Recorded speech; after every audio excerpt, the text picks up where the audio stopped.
সবাই তো বসে আছে, ঘরে কি কাজ কাম আছে নাকি? না আমার কোনো কাম কাজ নেই, বাড়ি কয়টা খেয়ার কাটার দরকার ছিল কাটি থইছি।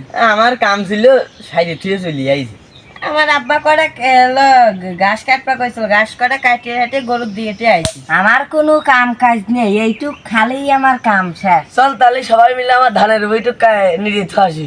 ও রে, আমার কয়টা ঘাস কাটা লাগবে গরুর জন্য, তাহলে আমি করে ঘাস কেটে আসি। হ্যালো আব্বা, আমি আসতেছি, চলে আইছি। আমার আব্বা ফোন দিছিল যে ই করার জন্য, ওই তো পিস পাওয়ার জন্য, আমি তাহলে আসি।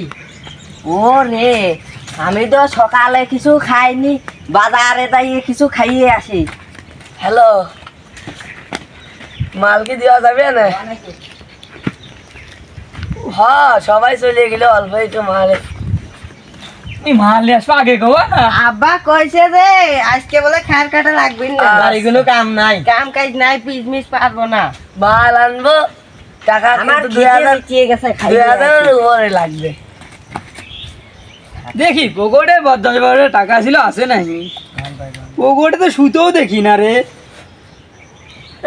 ভাই এই যে আমার এখানে তো লোকজনের ভিতর 5টা টাকা লুঙ্গিটাও ছিল, খুঁজিয়ে বিড়ি রাখ। কিনতে চাইছিলাম, সে টাকাটাও নাই। একটা বিড়ি খেতে চাইছিলাম।